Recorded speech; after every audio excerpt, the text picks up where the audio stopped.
வாழ்த்துக்கள் இருவருக்கும். நன்றி. நன்றி. வணக்கம் அன்பு உறவுகளே. பாமுகம் டிவி மற்றும் லண்டன் தமிழ் வானொலியின் ஊடாக நீங்க பார்த்தும் கேட்டுக்கொண்டிருக்கிறீர்கள். இன்றைய 695வது மகரந்த சிதறல் மிக அழகாக மலர இருக்கின்றது. கிளிநொச்சி மாவட்டத்தில் பரந்தன் குமரபுரத்தில் பிறந்தவர் தற்பொழுது லண்டனில் வசிக்கும் தனது பிள்ளைகள் சகோதரர்களிடம் வருகை தந்துள்ளவர். இவரது கலை இலக்கிய ஈடுபாடு முக்கியமாக புத்தகங்கள் வாசிப்பதில் மிகுந்த ஈடுபாடுடையவர். 2014ஆம் ஆண்டு முதல் இவர் சிறுகதை எழுத்துலகில் ஈடுபட்டு இவர் பல பத்திரிகை, சஞ்சிகைகள், இணையதளங்கள் என்று பல எழுத்து ஊடகங்களின் மூடாக இவரது சிறுகதை படைப்புகள் வெளிவந்துள்ளன. பல சிறுகதை போட்டிகளில் பங்கு பெற்றி ஒரு பரிசு பெற்ற அதுக்கு சொந்தக்காரி என்னும் கூறலாம். அடுத்து இவர் முக்கியமாக பெண்களின் ஆளுமைகளில் பிரபல்யமாக பேசப்படும் பெண் எழுத்தாளர் தாமிரச்செல்வியின் சகோதரி என்பதும் குறிப்பிட வேண்டிய ஒரு முக்கிய விடயம் என்று நினைக்கின்றேன். மிக அண்மையில் இவர் தீதும் நன்றும் என்ற ஒரு சிறுகதை தொகுப்பை லண்டனில் வெளியிட்டு ஒரு சிறப்பாக வெளியிட்டு ஒரு சிறப்பு சேர்த்தவர் என்பதும் ஒரு குறிப்பிட வேண்டிய ஒரு முக்கிய விடயம். அத்தகைய ஒரு பல்வேறு சிறுகதை ஆளுமை கொண்ட திருமதி விமலா தேவி பரமநாதன் அவர்களை இப்பொழுது சந்திக்க இருக்கின்றோம். வணக்கம் விமல் பெரம் அவர்களே. ஏனென்றால் நீங்கள் விமல் பெரம் என்று கூப்பிடுறது நன்றாக இருக்கும் நினைக்கிறேன். வணக்கம். வணக்கம் நவஜோதி. ஆமாம், மிக சந்தோஷமாயிருக்கிறது. சுகமாயிருக்கிறீங்கள் தானே? ஆமாம். உங்களை பற்றி என்னென்றால் உங்களுடைய குடும்ப பின்னணி பற்றி எமது உறவுகளுக்காக வேண்டி கொஞ்சம் கூறினால் அவர்கள் ஆரம்பத்திலேயே அறிந்து கொள்வார்கள். இருந்தால் மிக அண்மையில் உங்களுடைய நூல் வெளியீடு நடந்தது. இருந்தாலும் இந்த உறவுகள் உலகம் பூராகவும் பல ஐரோப்பிய நாடுகள், இந்தியா என்று சொல்லி இந்த பாமுகம் டிவியால் செவிமடுத்துக் கொண்டிருப்பார்கள். அவர்களுக்கு உங்களை பற்றிய ஒரு சிறு அறிமுகத்தை கூற முடியுமா? நான் கிளிநொச்சி மாவட்டத்தில் உள்ள பரந்தன் பிரதேசத்தில் உள்ள குமரபுரம் என்ற கிராமத்தில் பிறந்த நான். எங்கட அந்த குமரபுரம் ஒரு விவசாய கிராமம். அங்கே இருப்பவர்களுக்கு 1 ஏக்கர் வீட்டு காணினா 3 ஏக்கர் வயல் காணி இருக்குது எல்லாருக்கும். அப்போ அங்கே உள்ளவர்கள் பெரும்பாலும் விவசாயம் தான் செய்கிறார்கள். நான் பிறந்து வளர்ந்ததும் திருமணமாகி வாழ்ந்ததும் விவசாய குடும்பத்தில் தான். எனக்கு சகோதரர்கள் நிறைய பேர், 11 பேர் இருக்கிறார்கள். எனக்கு மூத்த சகோதரி தான் பெண் எழுத்தாளர், மூத்த எழுத்தாளர் தாமிரச்செல்வி. அவர்கள் இங்கே சகோதரர் இருக்கிறார்கள் எல்லாரும். நான் ஆரம்ப கல்வியை பரந்தன் இந்து மகா வித்தியாலயத்திலும் தொடர்ந்து யாழ் இந்து மகளிர் கல்லூரியிலும் கற்றேன். எனக்கு பிள்ளைகள் இருக்கிறார்கள். இப்போ தற்சமயம் இங்கே இருக்கிறபடியா பிள்ளைகளோட தற்காலிகமாக இங்கே தங்கி இருக்கிறேன். அப்ப நீங்கள் இப்படித்தான் உலகம் சுத்தும் வாலிபர் சொல்லலாம். மகள் ஆஸ்திரேலியாவில இருக்கிறார். இங்க 2 மகன். அப்ப மகனிட்டையும் வாரது. ஆஸ்திரேலியாவிலும் இருக்கணும், பேர பிள்ளைகள் இருக்கணும். அப்ப மாறி மாறி பேர பிள்ளைகளை போய் பார்த்து. உங்களுடைய சகோதரி கனடாவில இருக்கிறான்னு நினைக்கிறேன் இல்லையா பிரியா? இனி அடுத்தது உங்களுடைய நூல் வெளியீடு கனடாவிலையும் இடம்பெற இருக்கிறதாக நாங்கள் அறிகின்றோம். அந்த வகையில மிக மகிழ்ச்சியாக இருக்கிறது. ஆமாம், நீங்கள் சொல்வது மிகவும் நல்ல. உங்களுடைய குடும்பம் மிக அழகான குடும்பம் இல்லையா? நீங்கள் சொல்லும் பொழுதே அந்த வயல் வெளியும் உங்களுடைய நூலை கூட நான் வெளிக்கொண்டு அதை தீது நன்றம் வாசித்த பொழுது அதில் அந்த மண் வாசனையை அவதானிக்க முடிந்தது. அந்த வகையில அந்த கிராமம் எனக்கு மிக விருப்பமான ஒரு கிராமம். எல்லோருக்கும் தெரிந்த ஒரு கிளிநொச்சி அந்த குமரபுரம் என்ற இடம். அதை பற்றி என்னன்னா நான் ஒரு தடவை வந்திருக்கின்றேன். வந்த உடனே அந்த மிக ஆசையாக இருந்தது. அந்த அந்த மாமரங்கள் எல்லாம் கீழே இருந்தது. மாமரங்களை புடுங்கி மாம்பழத்தை உடனே புடுங்கி சாப்பிடலாம் போல. என்னட்ட என்னை பற்றி நான் சொல்றதை விட நீங்கள் அதை சொன்ன பிறகு நான் இடையில நான் சொல்லுவேன், இன்னத்துக்காக வேண்டி நான் கிளிநொச்சி பக்கம் வந்தேன். அங்கே ஒரு அட்வான்ஸ் லெவல் அந்த டின்னருக்கு தான் அழைத்திருந்து நான் வந்த போது அதுல ஆனந்த சங்கரி அவருடைய மைத்தினி தான் அங்க பிரின்சிபலாக இருந்தவ. அந்த காலேஜெல்லாம் நான் மறந்து விட்டேன். நான் அந்த அந்த காட்சிகள் மட்டும் எனக்கு ஞாபகத்தில் இருக்கிறது. ஒரு அழகான பிரதேசம். அதை பற்றி கூறுங்க அந்த கிளிநொச்சி. உண்மையிலேயே எங்களோட கிராமம் மிகவும் அழகான கிராமம். A9 பாதையால பூனரி பூனரி ரோட்டால போகும்பொழுது அதில் பிரிகிற தெற்கு நோக்கி இருக்கிற இடம்தான் எங்களோட கிராமம். முன்பகுதி வீடுகள், பின்பகுதி வயலால சூழப்பட்டது. நடுவில் எங்கட முருகன் கோயில் இருக்கிறார். முருகன் வீட்டு இருக்கிறார். அந்த எங்கட குமரபுரத்துக்கு குமரன் அங்க உள்ள எல்லாரும் விவசாயம் செய்கிறார்கள். எங்கட ஊரில் ஒரு 2 விசேஷம் நாங்கள் பெருமையா நினைக்கிறது. ஒன்று, எங்கட வயல்கள், அங்க உள்ள மக்கள் விவசாயம் செய்கிறார்கள். விதைச்சு பயிர் வளர்த்து அறுவடை செய்யும் போது அறுவடை செய்து முதல் நெல் வந்து முருகனுக்கு எடுத்து வைப்பினோம். அது 1 மூடியா இருக்கும், 2 மூடியா இருக்கும். அப்படி அந்த நெல் எடுத்து வச்சுத்தான் அவர்கள் மெற்ற நெல்களை தங்கள் வீட்டுக்கு கொண்டு போவார்கள். எல்லா குமரபுரம் முழுக்க அறுவடை செய்து முடித்த பிறகு அங்கே ஊர் பெரியவர்கள், இளந்தலைமுறையினரும் இந்த உழவு இயந்திரத்தில் போய் அந்த வீடு வீடாக நெல்லுகள் சேகரித்து கோயிலுக்கு கொண்டு வரோம். அப்படி அந்த ஊர் மக்களால் தான் எங்கட முருகன் கோயில் எழும்பினதுன்னு சொல்லலாம். முந்தி குடிசையில இருந்து பேருந்து ஒரு சின்ன கட்டிடத்துல இருந்து இப்ப பெரிய கட்டிடத்துக்கு மாறினது ஊர் மக்களும். மற்றது அங்கே எங்கட பிறந்தன் பள்ளிக்கூடத்துல படிச்ச பழைய மாணவர்கள் சர்வதேச பல நாடுகளில் இருக்கணும். அவைகள் எல்லாம் சர்வதேச ஒன்றியம் என்ற இதில் அவையால் நிதி சேகரித்து அந்த காட்டி இப்போ ஒரு கொடி கும்பாபிஷேகம் நடந்த ஒரு பெரிய கோயிலாக இருக்குது. அது அந்த காலங்காலமாக அரி வெட்டினா முதல் நெல் முருகனுக்கு தான். அதுக்கு பிறகுதான் தாங்கள் அது நட்டம் வந்தாலும் ஒரு குடி நெல்லண்டாலும் முருகனுக்கு வைப்பினோம். அப்படி ஒரு சேஷம் அது ஒன்று. மற்றது இப்போ ஒரு 50 வருஷத்துக்கு முதல் எங்களோட தந்தை இருந்த காலத்தில் அந்த அவற்ற வயது பெரியவர்கள் எல்லாருமே சேர்ந்து ஒரு திருமணம் வந்து நாங்கள் நாள் குறித்து எதிர்பார்த்து இப்போ பணம் சேகரித்து எதிர்பார்த்து நடக்கிறது. மரணம் என்றது திடீரென்று வாரது. அப்போ அங்கே வந்து வயல் செய்கிற விவசாயம் செய்கிறார்கள். இப்பவும் கஷ்டப்பட்டவர்கள் எல்லாரும் வசதியாக இல்லை, கஷ்டப்பட்டாக்களும் இருக்கணும். தங்களோட வயல் செய்ய முடியாமல் மெட்டவியல்கிட்ட கொடுத்துட்டு அதில் சாப்பாட்டுக்கு நெல் வேண்டுற குத்தகை வேண்டாக்களும் இருக்கணும்.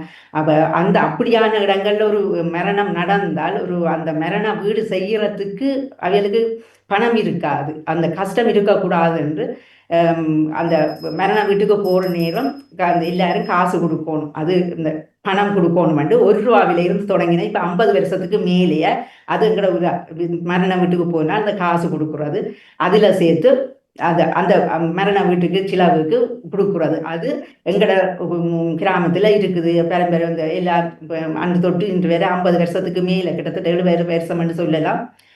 அப்படி ஒரு நடைமுறை இருக்குது. அது இப்பவும் எல்லாரும் அந்த கஷ்டப்பட்டாக்கள் வீட்டில் நடக்கிற நேரம் அந்த நேரம் அவர் சொல்லுவேன், இப்படி ஒரு பழக்கம் எங்கள் மெட்ட ஊர்களுக்குள்ள இல்லை, எங்கட கிராமத்தில் இருக்குதுண்டு.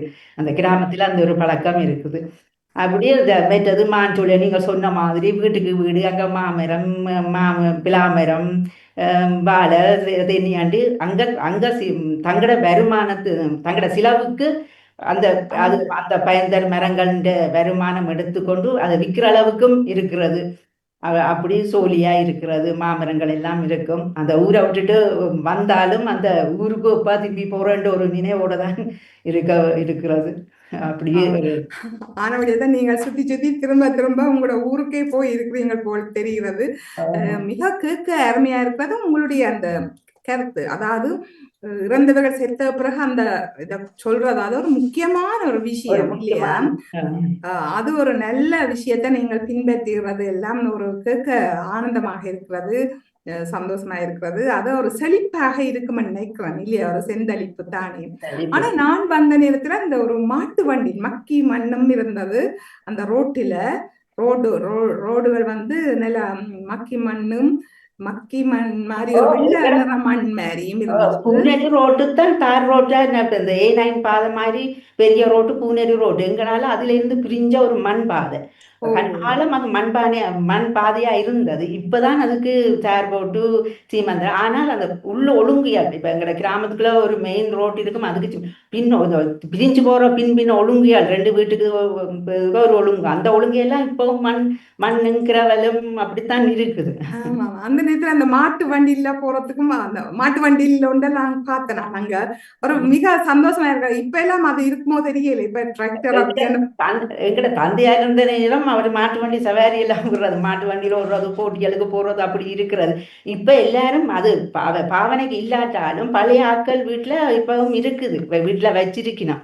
ஆமா வச்சிருக்கீங்கன்னா பிள்ளையால் லீவுக்கு வந்தால் அந்த வண்டியில ஓடி பார்ப்பிச்சுமா, தாங்கள் ஒருக்கா ஓடி பார்ப்போம் ஓடி பார்ப்பினோம். அப்படி இப்பவும் இந்த தேவைக்கு இல்லை. ஆனா அந்த வச்சிருக்கணும், அந்த பாரம்பரிய இதுகளை வச்சிருக்கணும்ன்றதுக்காக சில வீடுகள்ல இருக்குது. இப்போ மாட்டு வண்டியில் வச்சிருக்கணும்.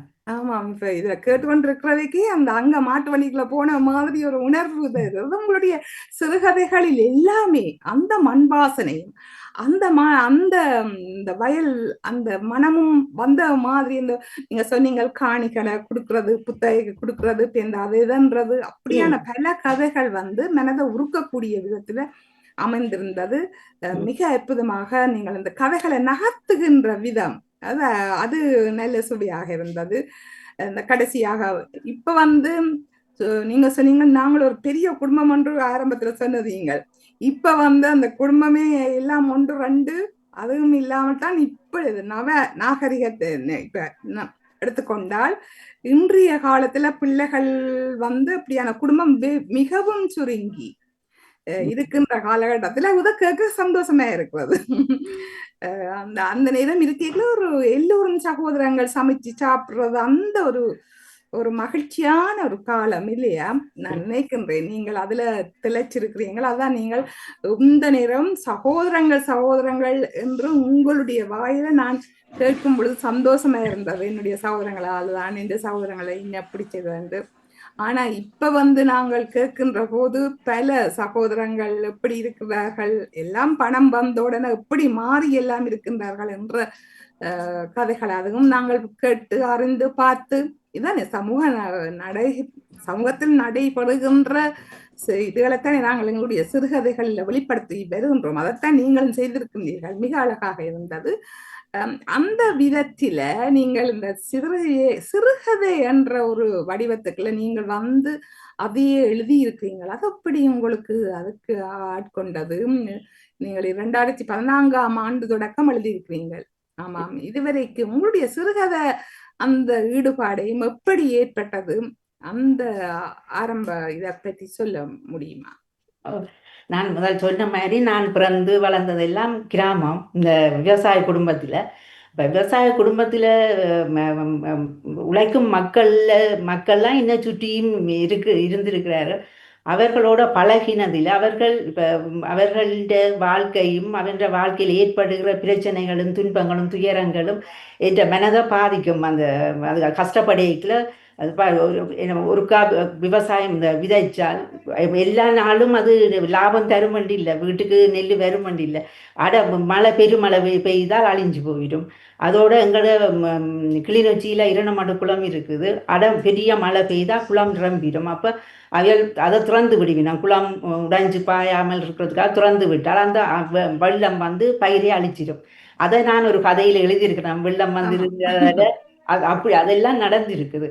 அப்போ அப்படியே இப்போ மனதை பாதிக்கிற நேரம் நான் உண்மை வாசிப்போடு தான் இருந்தேன். நான் அக்கா தாமரைச்செல்வி அக்கா எழுதினதை வாசிக்கிறது, வாசிக்கைகளையும் அதை பற்றி கதை கேட்கலையும் ஒரு ஆர்வம் வரும். ஆனாலும் வாசிப்போடு இருந்தது. இப்படி மக்கள் வர்ற துன்பம், அதோட பல வருட போராட்டம், எங்களை போராட்டத்தில் நாங்கள் மிகவும் பாதிக்கப்பட்டோம். நாங்கள் அதில் சுற்றி இருக்கிற மக்கள் கஷ்டப்படைகளை இருக்கும். இந்த பல வருட போராட்டங்களில் பாதிக்கப்பட்டது பெண்கள் தான். பெண்கள் அப்படி பாதிக்கப்பட்ட பெண்களை தான் நான் நிறைய பார்த்துருக்கிறேன். ஆனாலும் அந்த கஷ்டம் என்று சொல்லி இருக்காமல் தங்களோட வாழ்க்கை அவியல் தைரியமாக எதிர்கொண்டிருக்கணும். சில பெண்கள் எடுக்கிற முடிவுகள், தீர்மானங்கள், அவர்கள் தங்களோட வாழ்க்கையை எதிர்கொள்கிற முறைகள் எல்லாம் மற்ற பெண்களுக்கும் உதாரணமாக இருக்கிற அப்படி துணிச்சலான பெண்களை நான் எழுத வேண்டும் என்று ஒரு ஆர்வம் வரும். மற்றது வயோதிபர்கள், இந்த போர்க்காலத்தில் பல வயோதிபர்கள், சிறுவர்கள், சரியா பாதிக்கப்பட்டவர்கள், அவர்கள்ட்ட தனிமை, ஏக்கம், அதுகளையும் எழுதணும் என்று இருந்தது. அக்கா எழுதுகிற அந்த சூழ்நிலை, வீட்டில் ஒரு சூழ்நிலையும் என்ற சகோதரர்களும் என்ற பிள்ளைகளும் உங்களாலேயும் எழுத முடியும், எழுதும் கொண்டு தந்த ஆதரவில் எழுத தொடங்கினேன். எழுத தொடங்கி பத்திரிகையிலையும் இந்த கதை வர தொடங்கினோடனே பத்திரிகையிலையும் எனக்கு அந்த ஆதரவு தந்த உடனே தொடர்ந்து எழுத வேணும் என்ற ஒரு விருப்பம் வந்து தொடர்ந்து எழுதி கொண்டிருக்கிறேன். ஆமாம், அது உங்களுக்கு நீங்க சொன்ன மாதிரி உங்களுடைய சகோதரங்கள உத்வேகம், அது அது எல்லோரும் செய்ய மாட்டார்கள். அந்த அந்த விதத்துல உங்களுக்கு அது ஒரு உற்சாகமா இருந்திருக்கிறது. மற்றது நீங்கள் கூறியது போன்ற அந்த போர்ச்சூழல் பல கதைகளை வாசிக்கும் பொழுது கொஞ்சம் கஷ்டமாயும் இருந்தது, நெஞ்ச உருக்கியது. அதனை விட நீங்கள் வயோதிப அந்த அது வந்து ஒரு முக்கியமான விஷயம். அது இங்க புலம்பெயர்ந்த நாட்டிலேயும் நடந்து வருகிறது. அந்த கடைசியான கதை, கடைசியாக உங்களுடைய கதை வந்து அது எல்லாமே உண்மைதான். உண்மைகள் நாங்க கண்டது சம்பவங்களோட நாங்கள் கொஞ்சம் கற்பனை கலந்து ரெண்டும் பெறும். அது பொய்யும் பெறும், இதுகும் பெறும், எல்லாம் பெறும். அதுதான் சிறுகதை. ஆனா அது ஏதோ நாங்கள் எங்களுக்கு நடந்த மாதிரியான ஒரு ஃபீலிங், அந்த உணர்வை நீங்க அதுல கொண்டு வந்திருக்கிறது, அந்த ஒரு உயிர்ப்பு தன்மை அதுல வந்து இருந்ததை அவதானிக்க முடிஞ்சது.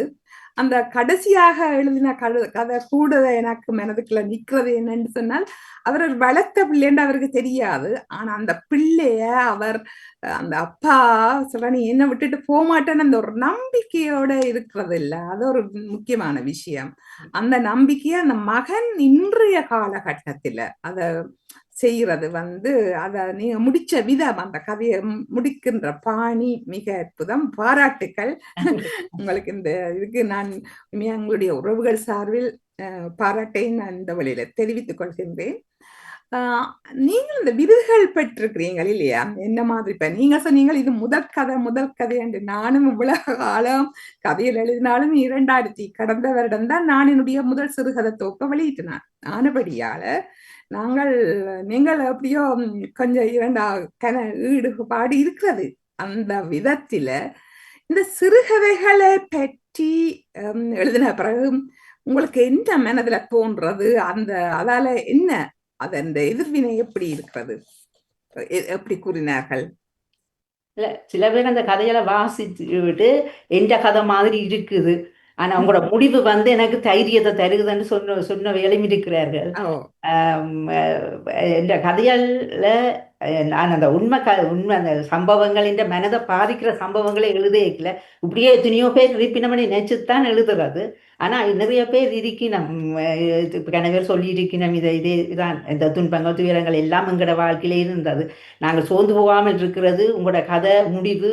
அதிகமா இந்த கதையின் முடிவைத்தான் எல்லாரும் நல்லா இருக்கு, ஒரு தைரியத்தை தாரது, ஒரு நம்பிக்கையை தரத்தக்கதா உங்களோட கதை இருக்குன்னு சொல்லி இருக்கிறார்கள்.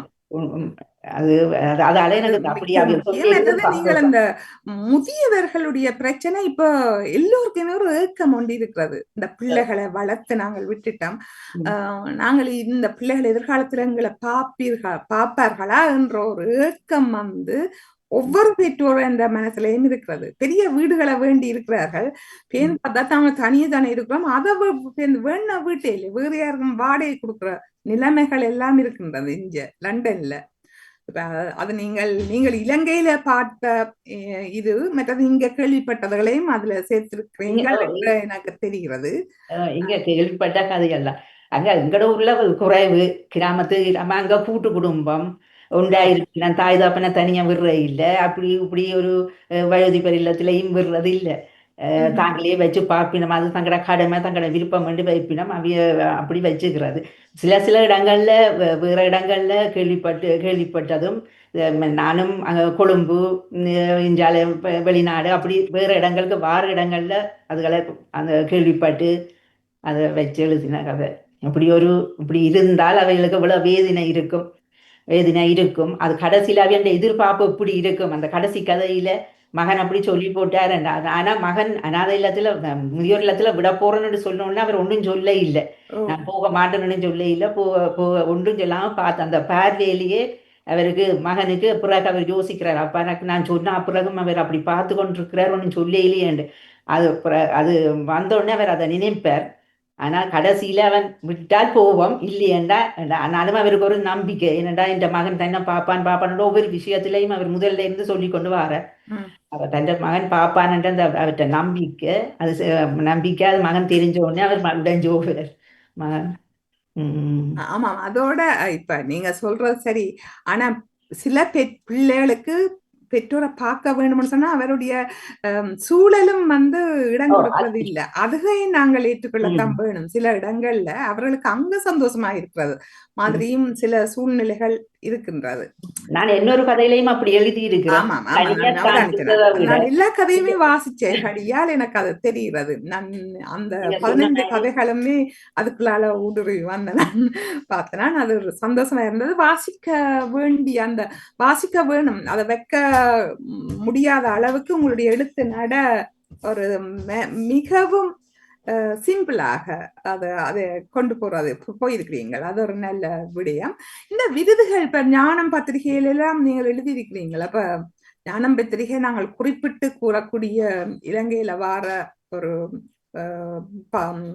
சஞ்சிகையில குறிப்பிட்டு கூறக்கூடிய நானும் அதில் எழுதியிருக்கிறேன். பல விருதுகளை பெற்றிருக்கிறேன். அந்த விருதுகள் பெறும்போது உங்களுடைய மனநிலை எப்படி காணப்பட்டது?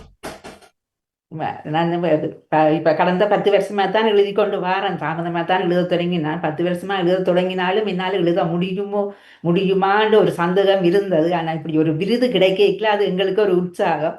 அப்ப எங்கட எழுத்துக்கு இவ்வளவு எழுத்து இல்லாட்ட மதங்கள்லையும் போய் சேருது, அது எங்களால எழுத முடியும் என்ற ஒரு நம்பிக்கை வந்ததும் பரிசு கிடைச்சதும் உண்மையிலேயே சந்தோஷமா இருந்தது. இன்னும் எழுத வேண்டும் என்ற ஒரு விருப்பம் வரும். ஆமாம், இந்த உங்களுடைய சிறுகதைகளை பார்த்து உங்களுடைய அக்காவும் ஒரு சிறந்த ஒரு நாவலாசிரியர், எனக்கு விருப்பமானது. அவன் எழுத்தும் ஒரு மிகவும் ஒரு அருமையாக அந்த ஓட்டத்துல கொண்டு போவா. நான் இப்ப என்னுடைய புத்தக அடுக்கில் அவன் நாவல்களும் வச்சிருந்து வாசிக்கிறது உண்டு. வீதி எல்லாம் தோரணங்கள் எனக்கு மிகவும் விருப்பமான ஒரு சிறிய நாவல் என்றால் அதை எடுத்து வாசிச்சு காட்டுவேன். அந்த விதத்துல உங்களுடைய அக்கா உங்களோட சிறுகதைகளை வாசிச்சு என்ன அவருடைய கருத்துகள் எப்படி இருக்கிறது? மற்றது சுப்ரம் சுரேஷ் அவர்களும் மிகவும் அருமையானவர். அவரும் உற்சாகம் தருவார் நினைக்கின்றேன். அவரை பற்றி உங்களுடைய அவர் அன்றைக்கும் நல்ல அதிகமாக உங்களை பற்றி கதைப்பார் இல்லையா? அதை பற்றி அவர்களை பற்றி எப்படி உங்களுடைய சகோதரர்கள் எல்லோருமே நீங்க சொன்னீங்க என்னுடைய சகோதரி இதனார்கள், அதனை விட இந்த அட்டைப்படம் கீறியதும் உங்களுடைய தங்கை என்று கூறிய ஆமாம், இது இந்த நூல்.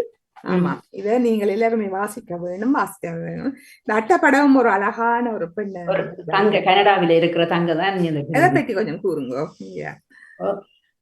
அக்கா, நாங்கள் எங்களுக்கு வாசிப்பு எங்களுக்குள்ள வளர்த்தவையால் எங்களை பெற்றோர் அவியல்ட வாசிப்பு அந்த ஆர்வத்தால நாங்கள் வாசிக்க தொடங்கினாலும் பிறகு அக்கா எழுத தொடங்கினோன்னா அக்காவிட்ட கதைகளை வாசிச்சு அதை பற்றி கதைப்போம். இப்போ அதை பற்றி கதைக்கிறது கொள்றது, அது அக்கா டிராயிங்கும் கீறுவா. அக்கா ஓவியமும் வரைவா. அப்ப ஓவியம் வரைக்கல அந்த நேரம் அக்கா ஓவியம் வரைக்கல அவ கீறி வச்ச படத்தை நாங்கள் பார்த்து கீறுவோம் எல்லாரும். அப்படி இவ தங்கையும் கீறி அக்காண்ட இதுல தான் கீறி பழகினவா. அக்காவும் பார்த்தான் பழகி அவ படிச்சு பழகினவா. இது இவாவும் நாங்கள் பார்த்து பழகினோம். அக்காங்கள் உண்மையா மூத்த சகோதரி என்ன எங்களுக்கு அவ அம்மாவுக்கு சமன். அவ எங்களை எல்லாத்துக்கும் அவ தான் எங்களை வழி நடத்தினவ. அப்ப அவன் கதைகளை வாய்ச்சு தான் எங்களுக்கும் கதைகள் உண்மையா எனக்கு கதை எழுதுற ஆர்வம் வந்ததே அக்காவின் கதைகளை வாசிச்சு பாய்ச்சபடியா தான் என்ற மனதில் பிரச்சனை இந்த தாக்கங்கள் வந்தபடியா கஷ்டம் எழுத வேணும் என்ற ஒரு ஆர்வம் எழுதினேன். அதே மாதிரி அந்த ஓவியமும் முதல் அக்காவிட்ட இருந்தான் பழகி அப்படியே வந்தது. நான் பிறகு அதை விட்டுட்டேன். ஆனால் தங்க முயற்சி தான் செய்து பேர்ந்தாவ கனடாவுக்கு போனா பிறகு அதை முறைப்படி படிச்சு இப்ப நல்லா கீறாங்க. இது மட்டும் இல்லையே, அவ தொடர்ந்து கீறா. எங்கட 2வது அக்கா அத்தான் அவர் மாஸ்டர் அழகிய ஒரு நிலாக்காலம் எழுதின புத்தகம். இப்ப இலங்கையில வடமாகாணத்துல 1வது பரிசு கிடைச்சது. சாகித்ய இதில் முதல் 3 எடுபட்டது அந்த கதை. ஒரு கிராமியம் 100 வருஷத்தின் கிராமத்தின் குஞ்சு பிறந்தன் கிராமம் என்று அவற்றை அப்பாண்ட தங்கட பரம்பரை கதையை எழுதினவர். 55 அத்தியாயம் அந்த புத்தகத்துல நல்ல அந்த 55 அத்தியாயத்துக்கும் 55 படம் கீறி அட்டப்படம் கீறி கொடுத்தவா தங்க இவ மெஜது இந்த கதை. தங்கச்சி இவ இந்து பேரா கன்னட. இவ இந்த அட்டை ஓவியத்தை கீறினவ அந்த படத்துக்கு அப்படி அவ நல்லா கீறுவா. அக்காவும் கீறுவா. மெட்ட நாங்கள் கீறி பழகி விட்டுட்டா இவிகள் கீறி தொடர்ந்து இப்பவும் அங்க கீறி இருக்கிறா. மற்றது அங்க விசேஷ நாங்கள்ல தைப்பொங்கல் திருவிழாக்கள் அது அது எல்லாத்துக்கும் எல்லாம் இப்பவும் கீறி கொண்டிருக்கிறா. ஆமா ஆமா, கலை இந்த ஓவியம் கூட ஒரு கலை தானே இல்லையா? கலை, கவிதை, இலக்கியம், ஓவியம் எல்லாமே ஒன்றோடு ஒன்று. அது இதுக்களாலே ஏதோ ஒன்று வெளிப்படுத்துறதுதானே தன்னுடைய உலக்க. அந்த ரசனை மிகவும் அழகு. இந்த இயற்கையை ரசிக்கிறது, அப்படி அந்த ஒரு ரசனை இருந்தா தான் அந்த ஒரு ஓவியமோ அல்லாட்ட ஒரு கலைத்தன்மையான இந்த கவிதை கூட ஒரு ஸ்பான்டேனியஸா வாரது இல்லையா? அது இதயத்தில இருந்து வெளிப்படுறது. அப்ப இப்ப அதிகமாக எல்லோரும் கவிதைகள் எழுதுகிறார்கள், எல்லாம் வரவேற்கப்பட வேண்டிய விடயம். அதே போன்று உங்களுடைய கதைகளும் மிக சிறப்பான விடயம். இப்ப சிறுவர்கள் எல்லாம் எழுதுவார்களா? இப்ப நாங்கள் எழுதி கொண்டு இருக்கின்றோம். இந்த எதிர்பார்ப்ப உங்களுடைய எளியவர்கள் எல்லாம் இந்த சிறுகதை எழுதுவத தொடர்வார்களா என்ற ஒரு இருக்கு இல்லையா கேள்வி. இந்த எளியவர்கள் எப்படி இந்த இலக்கியங்களை பார்க்கிறார்கள்? அவர்கள் எல்லாம் உங்களோட இலக்கியங்களை வாசிக்கின்றார்களா? இதை பற்றி என்ன கூற விரும்புகின்றீர்கள்? இந்த இளையவர்கள் என்று அதாவது உங்களுடைய பிள்ளைகள், இப்ப நாங்க வாசிச்சாலும் எங்களுடைய பிள்ளைகள், என்னுடைய மகன் கேட்கலாம், அம்மா இது விளங்க இல்ல, தங்களால வாசிக்க முடியாம இருக்கு, இதே டிரான்ஸ்லேட் பண்ணி தாங்கோ அப்படியான எல்லாம் கேட்கிறாங்க. இது என்னத்தை பற்றி எழுதினீங்க? இப்ப விருது கிடைச்ச உடனே இது என்ன இது எல்லாம் கிடைச்சிருக்குது, எங்களுக்கு விளங்க இல்லையான்ற ஒரு சிக்கல் ஒன்று இருக்குல்ல. அதுக்கு நீங்கள் உங்களுடைய கதைகளை எப்படி அவர்கள் பார்க்கிறார்கள்? அவர்கள் வாசிக்கிறார்கள்? அவங்களுடைய பிள்ளைகள் வாசிக்கிறார்கள்? நான் எழுதி முடிய சகோதரங்கள் எல்லாரும் வாசிப்பினும், அதே மாதிரி பிள்ளைகளும் வாசிப்பினும், தங்களோட அபிப்பிராயங்களை சொல்லிவினோம். பிள்ளைகளுக்கு வந்த மருமகள் அவைகளுக்கு நல்ல இது ஈடுபாடு அவைகளும் வாசிப்பினும்.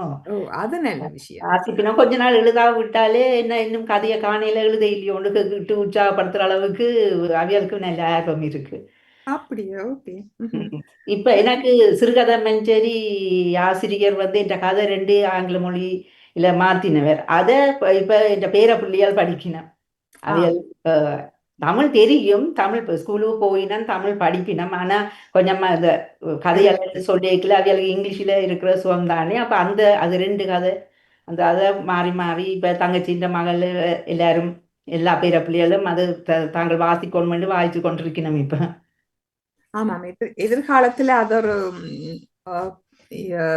சிக்கல் என்று சொல்ல முடியாது. அதை நாங்கள் பல மொழிகள்ல இப்ப கொண்டு வர யுக்தியும் இருக்கிறது நவீன காலத்துல. அந்த விதத்துல அதையும் நாங்கள் யோசிக்க வேண்டிய ஒரு என்னடா அவர்களுக்கு விருப்பம் என்னடா இந்த கதைகள் சிறுகதை அப்படின்னா அது என்ன அதை சொல்லி அதை வாசிக்க வேணும் என்ற ஒரு ஆவல் இருக்கிறது. உங்களுடைய எதிர்கால திட்டம் என்ன இருக்கு?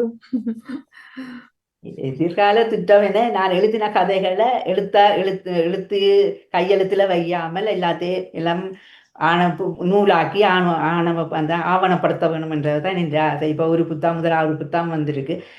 கிட்டத்தட்ட 35 கதை எழுதியிருக்கிறேன். 15 கதைகளை தான் இதுல சேர்த்திருக்கு. மீதி கதைகளையும் இனி எழுத போற கதைகளையும் நூலாக்க வேணும், அதை ஆவணப்படுத்த வேணும் என்றதுதான் என்ன விருப்பம். அப்படியா? ஆமாம். இப்ப கிட்டத்தட்ட நம்ம கேஸ் போலாம் கிடக்கு. நானும் சிறுகதை, ஆனா நான் எழுதி தொடங்கினதும் உங்களை போல நான் பிற்பகுதி தான் இருந்தாலும் வேற வேற கவிதை கட்டுரைகள் அதுகள் கூடுதலாக எழுதினதெல்லாம் சிறுகதை இது அந்த அப்படி பார்க்கலாம். உங்களோட தான் முதல் புத்தகம் நானும் இப்ப கிட்ட எல்லாம் வெளியினேன். அப்ப நானும் சொல்லிக் கொண்டிருக்கோம். முதல் சிறுகதை தொகுதி கடந்த வருடம் தான் வெளியிட்டேன் நான். அந்த வகையில மிகவும் அப்ப எதிர்காலத்துல இதுதான் உங்களுடைய திட்டம். அப்ப இனி கனடாவில செய்ய இருக்கின்றீர்கள் இல்லையா? டிசம்பர் மார்கழி மாதம் கனடாவில் செய்கிறதா நினைச்சிருக்கிறேன்.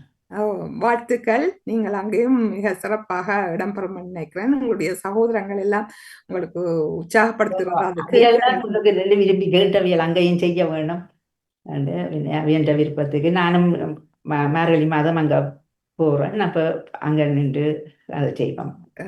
செய்தா ஒரு எல்லாரும் சந்தோஷம் தானே இல்லையா? ஆமா ஆமா. அப்ப நாங்கள் எங்களுடைய உறவுகளையும் அழைத்து அவர்களுடைய கருத்துக்களையும் கேட்டுக்கொண்டு செல்வோமாம் நான் நினைக்கின்றேன். டைம் இருக்கிறதா இல்லாவிட்டா நீங்கள் ஏதாவது சொல்ல வேண்டி இருக்கிறதா? உங்களுடைய சிறுகதை எப்படி ஆரம்பிச்சதான்னு சொல்லிட்டீங்கள், எப்படி இதன்னு சொல்லிட்டீங்கள்.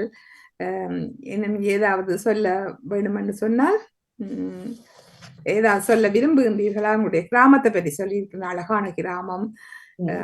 ஆமாம், அங்கு வந்து பல உங்களுடைய குடும்ப உங்களோட 2 பிள்ளைகள் இல்லையா? எனக்கு 3 பிள்ளைகள், 2 மகனும் ஒரு மகளும். 2 மகனும் இங்க இருக்கிறேன் லண்டன்ல, மகள் ஆஸ்திரேலியாவில இருக்கிறோம்.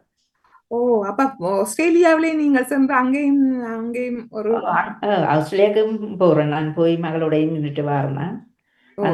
அங்கேயும் நீங்க உங்களுடைய நூல் வெளியிட சந்தர்ப்பம் இருக்கா என்று கேட்கிறேன். அங்கேயும் பல எழுத்தாளர்கள் இருக்கிறார்கள் இல்லையா? ஆமாம், அது நல்ல விஷயம் தானே. ஆஸ்திரேலியா உங்களோட அக்கா இருக்கிறாங்க. அப்ப நிச்சயமா செய்தானே வேணும். அவ மிக உற்சாகமா இருப்பா. அவ கதைக்கும் பொழுதே மிக அருமையாக கதைப்பா. அந்த நல்லா இருக்கிறது. சொல்லுங்க. அவ செய்வா நினைக்கிறான் இல்லையா?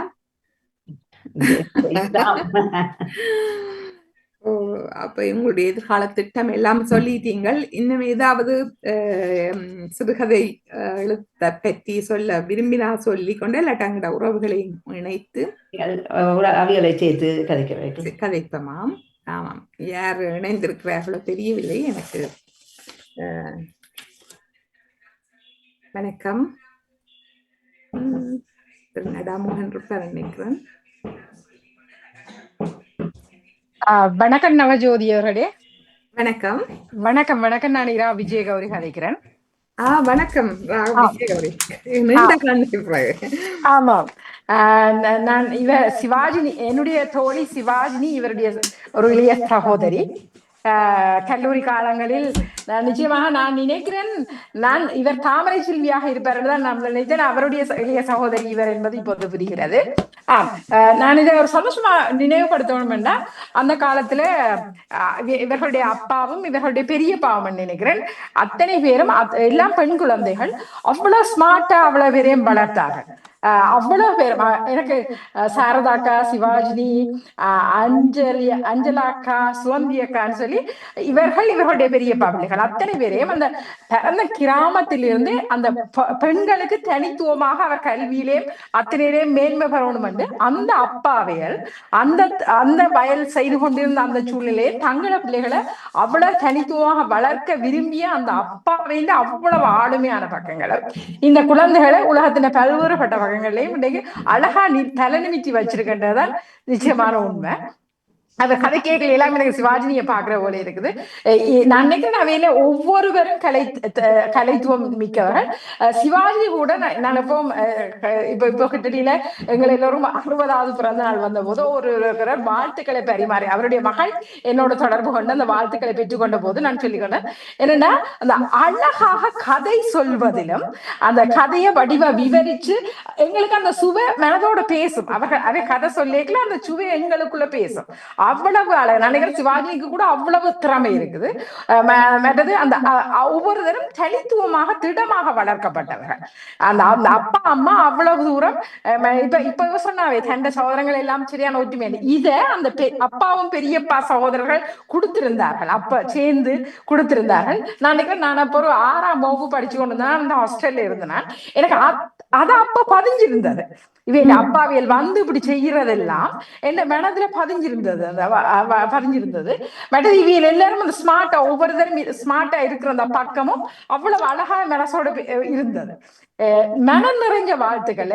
அவர் காலம் தாழ்த்தி தான் அந்த எழுத்தோட இணைந்தாலும் கூட இவ்வளவு முயற்சியோட இணைகிறதும் அதை உற்சாகம் கொடுக்கிற அந்த சகோதர உறவுகளும் அதை நீங்கள் உங்களோட ஒப்பீடு செய்ததும் இனமாக வளர்ந்து கொள்ள வேண்டும் என்ற அந்த எண்ணமும் உண்மையிலேயே நிறைந்த சந்தோஷமாக இருக்கிறது. சிவாஜியின் சார்பிலும் சிவாஜினியோட சார்பிலும் கூட நெஞ்ச நிறைந்த வாழ்த்துக்களை பகிர்ந்து நிற்கிறேன். அவர் கதைச்சு கொண்டு கேட்கல அதையே ரசிக்கக்கூடியதா இருக்கு. ஒரு ஒரு பணிவோட அன்போடு அவளை கதைக்கிறது அவ்வளவு ஆசையா இருக்குது. எனவே நெஞ்ச நிறைந்த வாழ்த்துக்கள். அவருடைய ஒவ்வொரு முயற்சியும் வெற்றி கொள்ள விமல் தரம் அவர்களுக்கு நெஞ்ச நிறைந்த வாழ்த்துக்கள். நன்றி அம்மா, நன்றி. கேட்ட சுவாஜினி நடுவா சொல்ல வாரன்னு சொன்னவா வேற வேற நினைக்கிறேன் நினைக்கிறாவோ தெரியல. கட்டாயம் சொன்னவா. சரி, எனக்கு சிவாஜினியில ஆச்சுதான் உங்களையும் இருக்குது. இந்த கதைக்குள்ள அந்த சுவையா கதை சொல்ற பக்கம், அன்பா கதைக்கிற பக்கம் எல்லாம் அப்படியே இருக்குது. உண்மையிலேயே நிறைய சந்தோஷமா இருக்குது. எல்லோருக்கும் எங்களுடைய அன்பை சொல்லி விடுங்க. மனம் நிறைந்த வாழ்த்துக்கள். நன்றி நன்றி நன்றி நன்றி. வணக்கம். வணக்கம். இப்ப இவா யார் பேசுறீங்க? எனக்கு தெரியலடா. ஹலோ, வணக்கம். வணக்கம். தீவிரமான ரசிகர்கள் மௌனமாக இருக்கிறார்கள். உங்களுடைய உறவுகளா? அவர்களும் வாழ்த்தலாமே, இதுல ஒரு சிக்கலும் இல்லை. மியூட் பண்ணிட்டு வர வைக்கணும். மியூட் எடுக்கல. சார், நீங்கள் தொடர்ந்து பேசுங்கள். அவர்கள் அன்மியூட் பண்ணுங்க. கௌரி சொன்ன மாதிரி அந்த நேரம் கதை சொல்றது எங்களுக்கு முதல் புத்தகத்தில் ஆரம்பம் தான் அக்கா கதை சொல்லுவா. எங்களுக்கு சின்ன வயதுல தான் வாசிச்ச கதைகளை அப்படியே சொல்லுவா. அத மனதுல அப்பாவும் அப்படித்தானே ஒரு இந்த தாள நேயத்தோடு தான் சொல்லுவா. குதிரை போனது, டாக்டர் கண்டு போனது, இப்படி போனதுன்னா எங்களுக்கு அப்படித்தான் கதை சொல்லி ஆரம்பிச்சவா. அதை நான் மறக்காம இந்த கதையில அதுலயும் சேர்த்திருக்கிறேன். ஒரு கதையில அந்த சின்ன பிள்ளைக்கு அம்மம்மா சொல்ற மாதிரி அப்படி நாங்க கதை கேட்டு வளர்ந்ததும் தான். கதை நல்லா சொல்லுவா. அவன் தங்கச்சி நல்லா கதை சொல்லுவா. விஜயகௌரி உங்களை மிகவும் ஞாபகத்துல வச்சு பார்த்து வந்திருக்கிறா. அது சிவாஜினி என்று சொன்னா உங்களோட சகோதரி. ஆமா, கேட்க சந்தோஷமா இருந்தது. என்னன்னா அந்த சகோதரங்கள் நீங்கள் 14 பிள்ளை, அப்படியே 11 பிள்ளைகள். நான் என்னுடைய மாமிக்கு 14 பேர். அப்ப நான் நினைச்சது அன்றைய காலகட்டத்துல அப்படித்தானே பெரிய குடும்பம். அது சந்தோஷமாக இருக்கிறது. அத கேட்கும் பொழுது சந்தோஷமா இருக்கிறது. வேறு யாராவது? வணக்கம். வணக்கம். வணக்கம். நான் சுரேஷ் கதைக்கிறேன். வணக்கம் சுரேஷ். எல்லாருக்கும் வணக்கம். நல்ல ஒரு உரையாடல். சில களங்கள் சிலரை வளப்படுத்தும். அப்படி ஒரு களமாக இதை பார்க்கலாம். விமல் அக்காவுக்கு நம்முடைய இந்த உரையாடல் லாபகமா அமைஞ்சதுக்கான விஷயங்களை பகிர்ந்து கொண்டிருக்கா கேட்டுக்கொண்டுதான் நான் வெளியே இருக்கபடியா கொஞ்சம் இணைந்தாலும் கன விஷயங்களை கேட்கக்கூடிய இருந்தது. உங்களோட ஆற்றல் இதையும் செய்கிறது. பல்முக ஆளுமை கொண்ட நீங்கள் உங்களுடைய கட்டுரைகள் அதெல்லாம் நான் பத்திரிகைகளும் சரி இதுகளும் சரி உங்களோட புத்தகங்கள் எல்லாம் என்னுடைய நன்றி நன்றி சுரேஷ். உண்மையாக நீங்களும் மேல உற்சாகம் கொடுக்கறதா சொன்ன அபிமல் இல்லையா? அது ஒரு சந்தோஷமா இருக்கிறது சகோதரங்கள் செய்யறது. வணக்கம் சாந்தினி. இனிய உற்சாக காலை வணக்கம். நவயோதி அக்காவுக்கும் இன்று விருந்தினராக சிறந்து கலந்து சிறப்பித்துக் கொண்டிருக்கின்ற திருமதி விமலா தேவி பிரம்மநாதன் அவர்களுக்கும் அவருடைய எழுத்துத்துறை பற்றி அவர் மிக அழகாக கூறிக்கொண்டிருக்கின்றார்.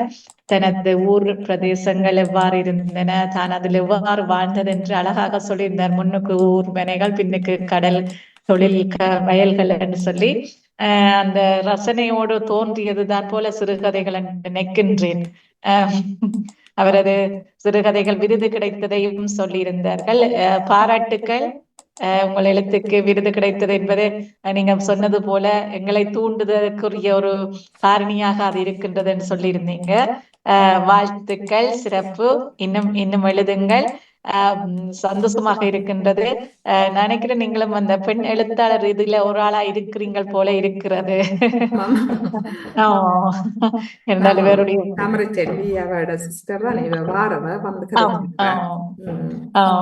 சாந்தினியும் வாரவ காத்திருப்பீங்கள்.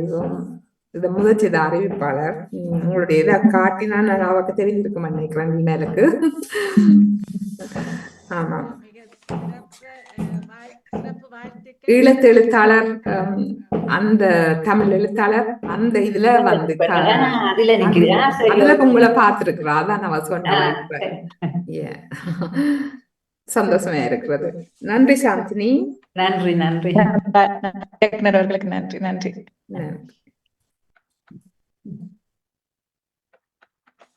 சாருவாள் வேறு யாராவது?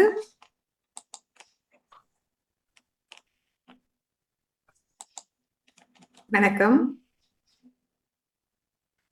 இல்லை, ஒரு தடவை அன்மியூட்ல இல்லை. சிறப்பான வாழ்த்துக்கள். உங்களுடைய முகத்தில் தோன்றுகிற பூரிப்பே உங்களுடைய திருப்தியை காட்டுது என்று நினைக்கிறேன். ஆகவே அதே பூரிப்பு தொடர்ந்து கொள்ளட்டும் என்று நாமும் சேர்ந்தே வாழ்த்துகிறோம். உங்களுடைய மகன்களில் ஒருவர் நிரோவா?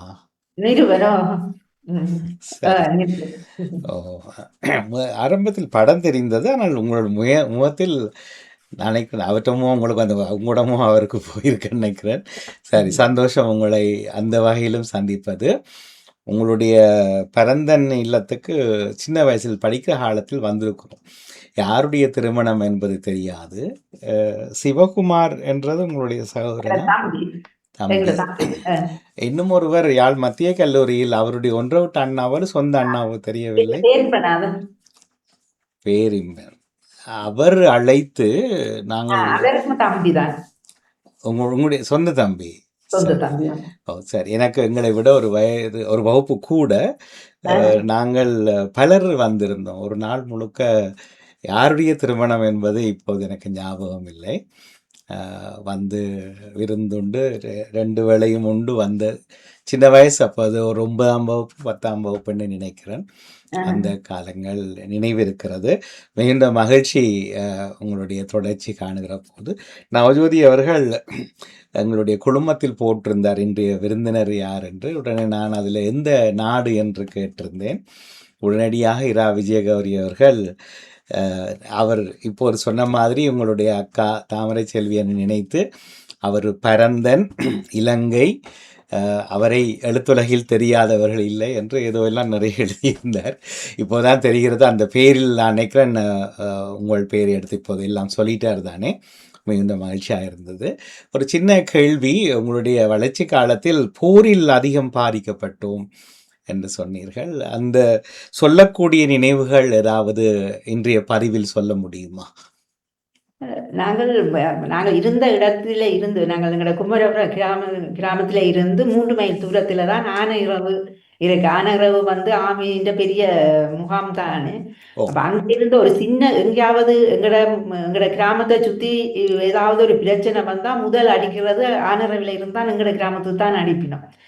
3 மைல் தீராது அது வந்து போடும். அப்போ உடனே நாங்கள் வீட்டை விட்டு வெளியேறிட்டோம். நாங்கள் விவசாயம் செய்கிறதால எங்களுக்கு போயிட்டு நெல் விதைச்சு எத்தனையோ தரம் அந்த வெட்டுக்கு ஆயத்தமா இருக்கிற அந்த நேரத்துல கூட நாங்கள் இடம்பெயர்ந்து போயிருக்கிறோம். போயிட்டு ஒரு 2 மாதம் 3 மாதம் பண்ணி இருந்துட்டு திரும்பி வரையில பயிர்கள் ஒன்றும் இருக்காது. அப்ப நாங்கள் ஆரம்பத்துல இருந்தங்கட சில எல்லாம் எங்கட பணங்கள் எல்லாம் போட்டு செய்தது ஒரு வருமானம் அப்படியும் நட்டப்பட்டிருக்கிறோம். எந்த வீடு வந்து 3 தரம் முடிஞ்சு 2 தரம் முடிஞ்சு 3ஆம் தரமும் கட்டி 3 தரமும் அந்த 2 தரம் கொண்டு போட்டது ஒரு கொண்டு வந்து எரிச்சது. அப்படி 3 தரமும் எங்களோட வீடு எரிச்சு அப்படி பாதிக்கப்பட்டு நாங்கள் பிறகு கடைசி அந்த இடப்பெயர்வுல 6 வருஷம் வீட்டை விட்டு திரும்பி வரையில்லாத ஒரு சூழ்நிலையில ஸ்கந்தர்வத்துல போயிருந்தோம். நாங்கள் அப்போ வெளியில் எங்களோட சகோதரங்கள் அப்போ அதில் 4-5 பேர் வெளியில் இருந்ததால் அவியல்கிட்ட உதவியோடு தான் நாங்கள் விவசாயம் எங்களோட பிறந்த இடமும் விவசாயம், நான் கல்யாணம் செய்த இடம் விவசாயம், எங்களுக்கு அந்த விவசாயம் நட்டப்பட்டால் எங்களோட கஷ்டம் தான். சேமிப்புகளும் இனி நாங்கள் திடீரென்று போயில பேங்க்ல சேமிப்பு இருந்தாலும் எடுத்துக்கொண்டு போயிடாத ஒரு சூழ்நிலை, திரும்ப வரையில அது பிறகு எல்லாம் நிலைமை சரி வந்து சமாதானம் வந்த பிறகுதான் திரும்பி வந்து நாங்கள் எடுக்கக்கூடியதாயும் இருக்கும். அப்போ அப்படி கொஞ்சம் சரியா கஷ்டப்பட்டு நாங்கள் 3 தரம் வீடு இடிஞ்சு வீடு திரும்ப கட்டி வந்து அப்படி நாங்கள் கடைசி நேரத்திலையும் இப்படித்தான் கஷ்டம். இந்த பூரால சரியா பாதிக்கப்பட்டு நாங்கள் வாசலையில் நாங்கள் சகோதரங்கள் எல்லாரும் அங்கதான் இருந்த நாங்கள் குமரபுரத்துல தான் 4-5 சகோதரங்கள் இருந்தது, மெட்டவையெல்லாம் வெளியில இருந்தவையா. அப்ப எங்கட அந்த கிராமத்துல ஒரு பிரச்சனை என்றால் அங்க ஒட்டுமொத்த எங்கட குடும்பம் எல்லாருக்கும் பிரச்சனை தான். அப்படி அந்த வழியில சரியா கஷ்டப்பட்டு நாங்கள் பேந்து சகோதரங்கள் பிள்ளைகள் வளர்ந்து இங்கே வந்தா பிறகு இப்ப பரவாயில்ல. இப்ப நாங்கள் போறோம் எங்கட காணிய இடையில இப்ப நாங்கள் செய்கிறோம், பிள்ளைகள் வழியில இருந்தாலும் இப்ப அங்க உள்ள உதவிகளோட இப்ப வயல்கள் செய்கிறோம். இப்ப பழையபடி இருக்கிறோம், வீடுதான் செய்யல, தம்பி கட்டின வீட்டுல இருக்கிறோம். இருந்து இப்ப ஓரளவு பரவாயில்லை, எவ்வளவோ துன்பம் துயரங்களை கடந்து வந்துட்டோம். அப்ப இப்ப கதையல்ல எனக்கு எழுதிக்கலாம், அதுகள்லாம் ஏதாவது ஒரு கதையில அந்த பட்ட துன்பங்களே ஒரு எழுத வேணும் என்ற அந்த ஆதங்கம் அப்படி அது எழுதுறோம். உங்களுடைய சிறுகதைகள் அதுதான் கூடுதலாக பரவி கிடக்கிறது. அது இயற்கை இல்லையா, நாங்கள் அதை தண்டுவோம். அதான் நான் கொஞ்ச நேரம் யோசிச்சேன், இது என்னடா அப்படியான்னு சொன்னா அவ அங்கே இப்ப திரும்பவும் போறீங்கள் தானே, இப்ப அங்க பார்க்கும் பொழுது முன்பு மாதிரி இருக்கிறதா இல்லாட்டா பழைய மாதிரி வந்துட்டுதா?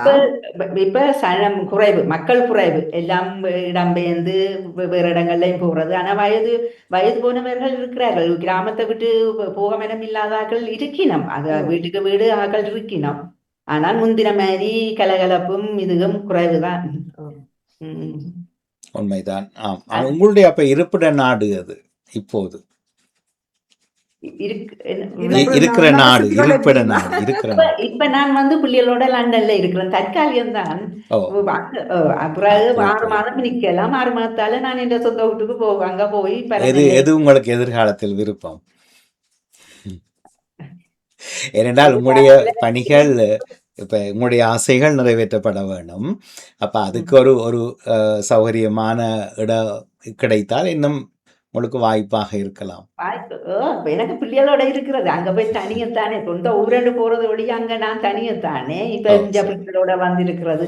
இன்று வெளிப்படையா சொல்லிவிடுங்கள், ஆஸ்திரேலியாவிலேயே லண்டன்லயே இருக்க விரும்பும் பிள்ளைகளும் கேட்கட்டும். ஆம்பளை பிள்ளைகள் இங்கேதானே இருக்கணும் பிள்ளைகள். அவ வந்து போறவா, வந்து இப்ப 1.5 வருஷம் இருந்துட்டு தான் இப்பதான் போனவா. அங்க ஸ்ரீலங்கா நான் அங்க பிறந்தல இருந்த போது வந்தவா, வந்து 1 மாதம் என்னோட நின்றுட்டு போனவா, அப்படி வந்து போறவா. இங்க இருக்கிற அங்கேயும் போறது இங்கேயும் போறது, இங்க இருந்தாலும் 6 பேரை பிள்ளைகள் இருக்கணும், மாறி மாறி ஒருத்தருடைய அது சந்தோஷம் தான். நான் எதுக்கு கேட்டேன் என்றால், இல்லை உங்களுடைய இன்னும் அந்த எழுத்து ஆசைகள் அது நிறைவேற்றப்படுவதற்கு உகந்த இடம் ஒன்று தெரிவானால் உங்களுக்கு மகிழ்ச்சி. எல்லாமே சரிதான். ஓகே. மற்றது இருவருமே அழகாய், ஏனென்றால் நவஜோதி அவர்களும் சிறுகதை எழுத்தாளர், நீங்களும் துறை, அவர் 2 பேரும் மிக அழகாய் பேசினீர்கள். ஆனால் ஒரு விஷயம் கேட்கப்படவில்லை, கேட்கலாம் என்று நினைக்கிறேன், இது நவஜோதிகளுக்கும் பொருந்தும். ஒரு எதிர்மறையான விமர்சனங்கள் நிறைய வரும், நிறைய கருத்தூட்டங்கள் வரும், எங்கள் காதுகளுக்கும் வரும். புகழ்ச்சி வாழ்த்துக்கள் கிடைக்கிற ஒரு மலர்ச்சி ஏற்படும், சில நேரங்களிலே முகம் சுருங்கும், காதுகள் ஏன் இதை கேட்டோம் என்று. அப்படி அனுபவங்கள் இருக்கிறதா, சந்தித்தீர்களா? இதுவரையில் இல்லை. வாழ்த்துகிற மக்களோடே இருக்கிறீர்கள் என்றால் எது எல்லாவற்றுக்கும் 2 பார்வைகள் இருக்கும், 2மே எங்களுடைய வளர்ச்சி தான் என்று வளர்ச்சி அடைப்பார்கள். சில பேர் அதில் முகம் சுருங்கி விடுவதும் உண்டு. ஏன் இப்படி கதைக்கணும் என்று என்னுடைய எழுத்துக்கள் பற்றி அது சிறப்பானது என்று எழுத்துக்களை பற்றி அவியல் குறை சொல்றது இந்த வளர்ச்சிக்குத்தான். இப்ப நான் இப்ப கடந்த 10 வருஷமா தான் என்ன பொறுத்தவரை நான் இன்னும் வளர்ந்து வர எழுத்தாளர் என்ற ஒரு கணக்குல தான் இருக்கிறேன். இப்பதான் முதலாவது புத்தகம், அதுவும் பிள்ளையெல்லாம் இல்ல புத்தகம் அடிக்க வேணும் அம்மா நீங்கள் அடிங்கன்னு சொல்லி எனக்கு புத்தகம் அடிக்கிறது யோசிச்சு கொண்டிருந்தேன்னா இவையெல்லாம் தந்தவியல் அடியுங்கொண்டு அப்ப அடிச்சதா. அப்ப அந்த புத்தகத்தின் விமர்சனம் வரைகளை 2 அந்த கதையில அந்த பின்பக்க இந்த சூழல் அந்த அதுகள் கொஞ்சம் குறைவாக இருக்குது. அந்த கதை ஓட்டத்தோடையே கதை போகுது, அந்த சம்பாஷணைகள் அதுகளோட போகுது, பின் காட்சிகள் வர்ணனைகள் கொஞ்சம் குறைவு என்று சொல்லி அப்போ அது சொல்லிக்கல எனக்கு தெரியுது. நான் இந்த கதையில் அந்த வர்ணனைகள் குறைவாக இருக்கிறதுன்னு சொல்லி அக்காவும் எத்தனையோ தாமிர செல்வி அக்காவும் எத்தனையோ தூரம் சொல்லியிருக்கிறான்.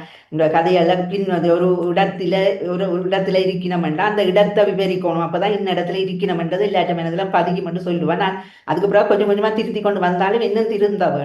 இப்ப திரும்ப இந்த கதையிலே அவியல் சொன்ன 2 அதுதான் இந்த இது கொஞ்சம் வர்ணனையால் வேணுமென்று அதை நான் என்ன கொண்டு திருத்தினோம். அப்படியே எனக்கு சொல்றது எனக்கு சந்தோஷம். என்னடா என்ன திருத்தி கொள்ளலாம். இப்ப நாங்கள் ஒரு பார்வையில ஒரு கதை எழுதுறோம், அது 4 பேர் அதை விமர்சிக்கல அவியல் தங்கட கண்ணோட்டத்துல சொல்லிக்கல அந்த கதையின் ஆழமும் அது நான் ஒன்று நினைக்கிறது அது அவியல் சொல்லிக்கல அந்த கதையில இவ்வளவு கருத்து இருக்குன்றதே எனக்கும் அது விளங்கக்கூடியதா இருக்கும். அப்ப அது எனக்கு அது ஒரு உற்சாகம்.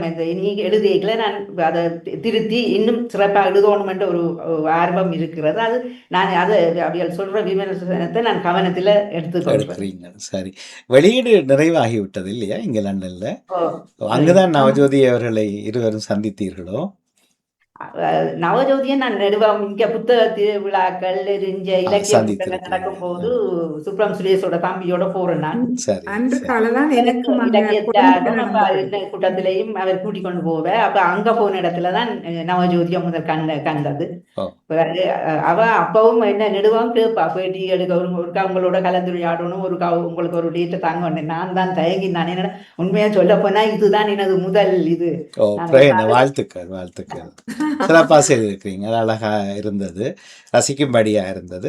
மற்றது பொய் கலந்த வார்த்தைகள் அதிகம் வரவில்லை, இயல்பாக பேசினீங்க. சும்மா இப்பொழுது நான் சொல்றது கேள்வியல் சொல்றது இல்ல, நாங்கள் 2 பேரும் கதைக்கிறோம், கலந்துரையாடுற மாதிரி கதைச்சா தைரியம் தான். அவன் எடுத்து கதைப்பா காட்சி சொல்லுவா. நான் இப்ப உங்களோட கதைக்கிறதால உங்களுக்கு கொஞ்சம் பயம் குறைவும், நீங்கள் இயல்பா கதைக்க கூடும், அதால நான் உங்களோட கதைக்கிறேன்னு உண்மையா எனக்கு நல்ல ஆர்வமும் உங்களை தைரியத்தையும் தந்தது நவஜோதி.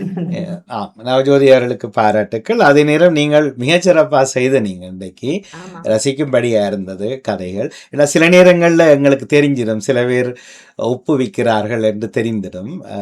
நான் யாரையும் ஒப்பிடவில்லை, ஆனால் உங்களுடைய பேச்சு இயல்பாக இருந்தது. இது போல விஷயங்களோடு நீங்கள் இன்னும் மனந்திறந்து உலக வழிகளில் இன்னும் பேசுவதும் எழுதுவதும் தொடர்ந்தால் இன்னும் நீங்கள் நினைச்சும் பாராத இடத்துக்கு இன்னும் வளர்வீர்கள் கண்டிப்பாக.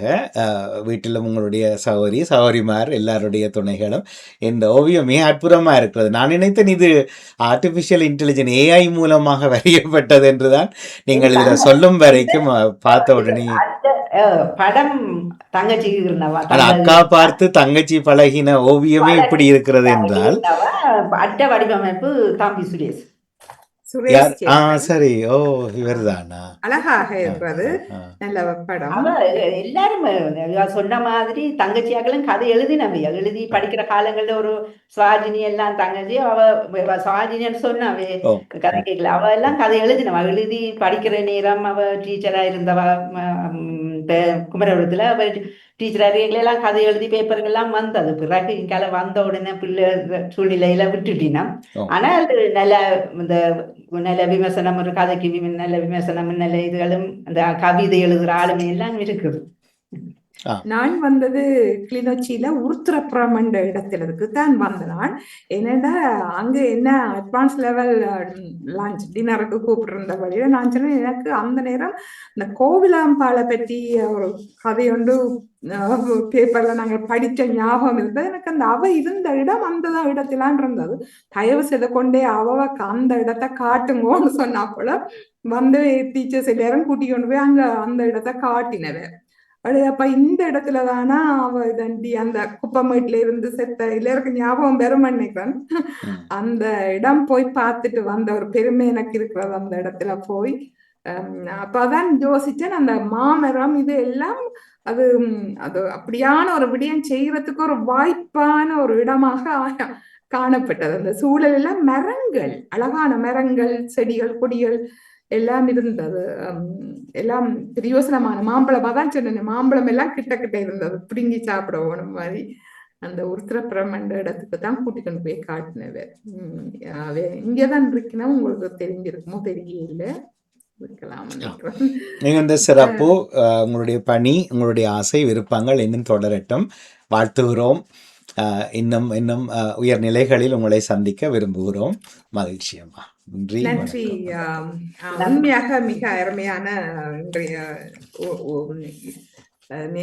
கலந்துரையாடல். நாங்கள் 2 பேரும் நல்ல அழகாக செய்திருந்தீர்கள். விமல் பெறம், உங்களுக்கு இதுவரை நேரமும் மிக அழகாக மகரந்த சிதறல் நிகழ்ச்சியை வந்து சிறப்பித்தமைக்கு மிகுந்த நன்றியை தெரிவித்து, இதில் கலந்து சிறப்பித்த விஜயகௌரி மற்றும் சாந்தினி அவர்களுக்கும் மிக்க நன்றியை தெரிவித்து, இப்பொழுது உங்களோட கதைக்கும் பொழுது நடாமோகன் அவர்களுக்கு உங்கள் தம்பியே அவரை அழைத்து அங்கு சென்றது என்ற விடயத்தையும் அறியக்கூடியதா இருந்தது. மிக மகிழ்ச்சி. அப்படி ஒரு மிக அருமையான இதுல சுரேஷ் அவர்களும் கலந்து சிறப்பித்திருந்தார். அவருக்கும் இந்த வேளையில மிகுந்த நன்றியை தெரிவித்து, மீண்டும் 696வது மகரந்த சித்திரன் நிகழ்ச்சியோடு சந்திக்கும் வரை அவருடைய கருத்தையும் கேட்டு என்ன சொல்ல நன்றி கூறி, விமல் பெறம் உங்களுடைய கருத்தையும் கூறி எமது நிகழ்ச்சியை நிறைவுக்கு கொண்டு வரலாம். இந்நிகழ்வுக்கு அழைத்து என்னை அழைத்ததற்கு உங்கள் இருவருக்கும் எனது நன்றி. இந்த நிகழ்ச்சியில் கலந்து கொண்டது மிக மகிழ்ச்சியாக இருக்கிறது. நன்றி. சந்திப்போம். மிக்க நன்றி, மகிழ்ச்சி. நவஜோதியர்களுக்கும் வாழ்த்துக்கள். மீண்டும் சந்தித்துக் கொள்வோம். எல்லோருக்கும் நன்றி. வணக்கம்.